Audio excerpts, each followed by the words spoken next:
Hello students, welcome to Legacy IAS Academy. Today we are going to discuss about the recent draft policy that has been unveiled by Niti Aayog, that is called as the draft battery swapping policy. This policy is related to electric vehicles. So we are going to talk in this video about what exactly do we understand or mean by the term battery swapping and what are the main proposals that has been given by the Niti Aayog in this particular policy, and what are the main aims and objectives this policy wants to achieve in the area of electric vehicle segment. So let us start this particular topic. So first of all, to give you a slight introduction, the government think tank, we already know about, familiar with Niti Aayog, that has replaced Planning Commission few years back. It has prepared a draft battery swapping policy under which 4 main proposals have been given. The first proposal is that Niti Aayog offers incentives to electric vehicles with swappable batteries. Now, what is swappable batteries? We are going to discuss in a brief period of time. So, then the second is that it also suggests to provide subsidies by the government to such company which are engaged in the manufacturing activities of swappable batteries. The third provision is that a development of a business model that is called as BaaS model in short, or that stands for battery as a service business model. And the fourth is it tries to develop a standard for the interoperable batteries. Interoperable batteries means the batteries which can be shifted or fixed in different electrical vehicles despite belonging to different brands. So these 4 are the main proposals in this particular policy. Now, to understand the background that how these policies have come into picture is because the Finance Minister Nirmala Sitharaman had announced in this year's Union Budget that the government is going to roll out a battery swapping policy in a bid to reduce upfront cost of purchasing EVs and drive adoption among buyers. These 2 are the main problems that Indian electrical vehicle market is facing today, because the cost of buying electrical vehicles are significantly higher as compared to any normal diesel or petrol run vehicle. And second, also the drive adoption of these vehicles are very less because the familiarity and the supporting infrastructure in the main cities or the major cities of India is still missing or laggard to some extent. So it is in this background Niti Aayog has unveiled this policy, and further development is expected to occur along the given line. And we have to understand that this policy is also coming at the same time when from past few weeks there has been several instances of electrical vehicles, especially electrical bikes, erupting into flames that raise concern about the battery. Because the main reason why electrical vehicles are catching fire is believed to be because of the substandard batteries that are being used by the electric vehicles. For recently in Telangana, the company Pure Company that is involved in manufacturing of electrical scooters have decided to bring back almost 2000 of electrical bike from the market due to this problem of burning, or we can say fire in the batteries.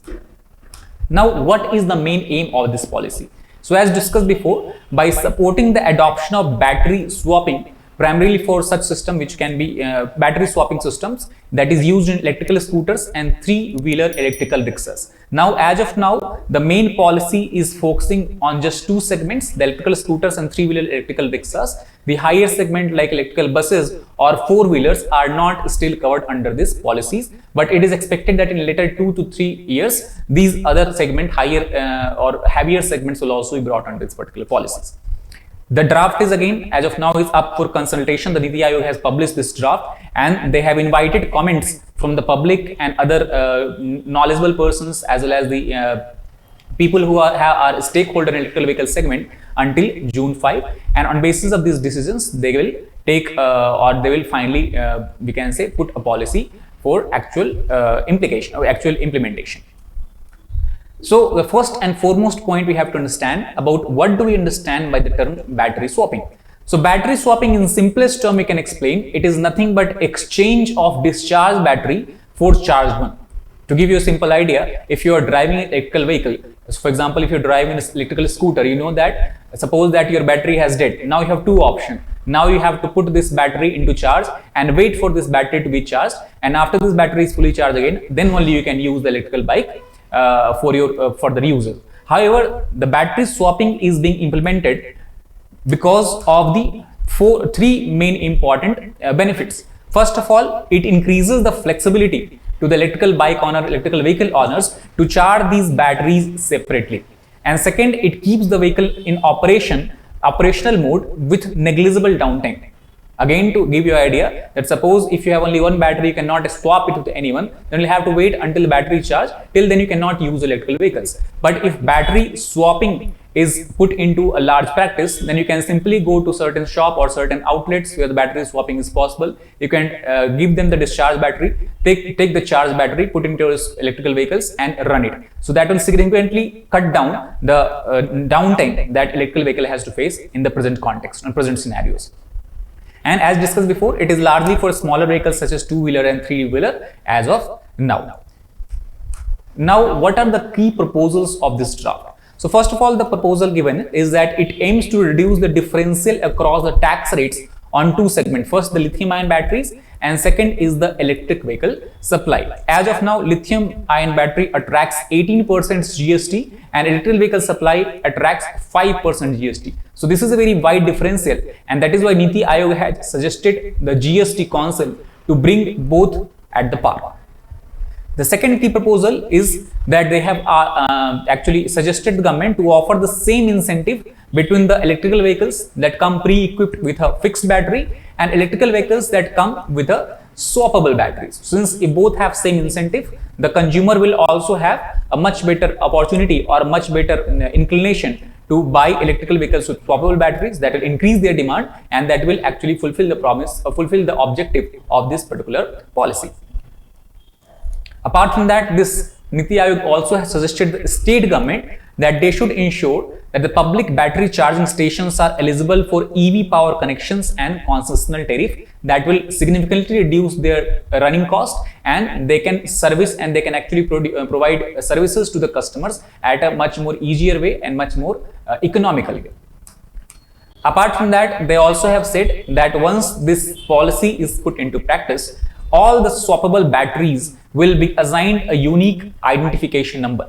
Why this unique identification number is important? Because it will be provided at the manufacturing stage and it will all the way go up to the battery swapping station. That means every time or any time when the battery is actually in operational mode, right from the manufacturing hub up to the consumer, it can be easily tracked, and they are easily tracked, and also their status can be easily identified and understood.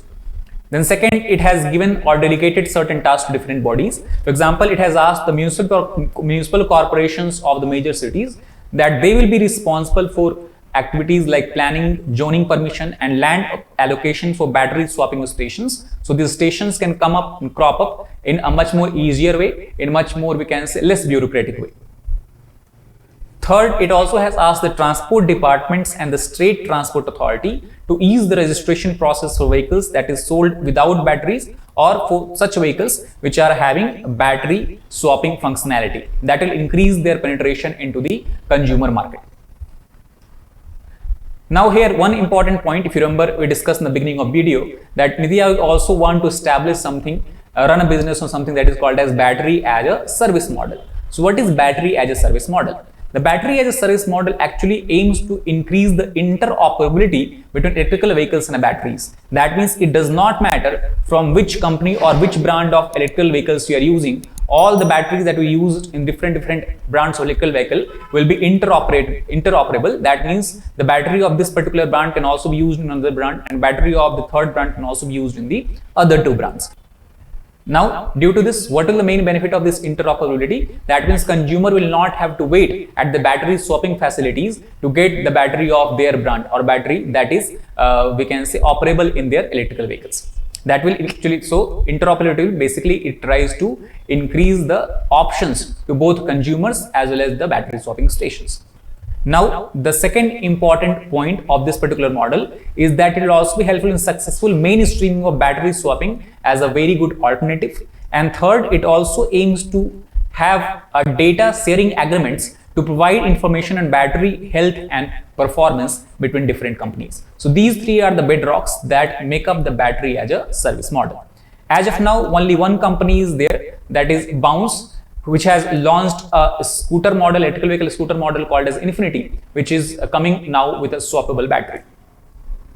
However, one restriction that has been put into policy is that all these facilities and concessions and subsidies that Niti Aayog is proposing will not be applicable on all the batteries. These subsidies and concessions will only be applicable on the batteries that are advanced chemistry cell, and it will for qualifying to become eligible, the batteries will need to have a performance that is equivalent or superior to the electrical vehicle batteries that are supported under the government's FAME 2 scheme. That is very, very important points. FAME 2 scheme stands for a faster adoption and manufacturing of electrical vehicles in India, and only such batteries that are having advanced chemistry cell and are supported under the scheme will be eligible for the particular policy model. Now we have to understand that as of now, as we discussed, that we have a lot of instances of electrical vehicles, especially electrical scooters, catching fire, and for this the government also have ensured that there is sufficient provisions and sufficient scope given to the electrical vehicle safety. And for that, in this particular policy, Niti Aayog has suggested that there will be a setting up or development of a rigorous testing protocol, especially with respect to the electrical interface of the vehicles, where the rise of temperature and how much temperature is rising in what conditions will be monitored, and on the basis of that they will be finalized that whether they will be allowed to operate in the market or not. At the same time, Niti Aayog has also said that apart from this testing protocol for electrical interface, they will also ensure a better management system. And this management system is actually nothing but a kind of software system that controls the batteries and its operations. So that will, first of all, it will be self-certified by the producer. However, it will also be open to testing if some abnormality is found in the operation and functioning of these batteries.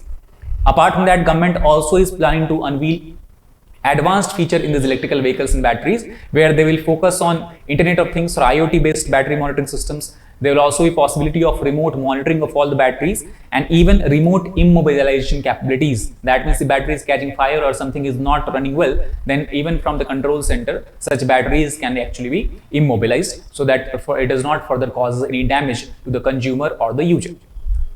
So what we can say in conclusion about this particular policies is that the Niti Aayog has proposed that all metropolitan cities as of now with a population of more than 40 lakhs, that is 4 million, will be prioritized for the development of battery swapping facilities under the first phase of this program. However, in the second phase, that is expected to occur after an interval of 12 to 18 months, other major cities such as state capitals, the cities having population greater than 5 lakh will also be covered under the second phase. That is all about the recently launched policy regarding battery swapping of Niti Aayog. Thank you very much.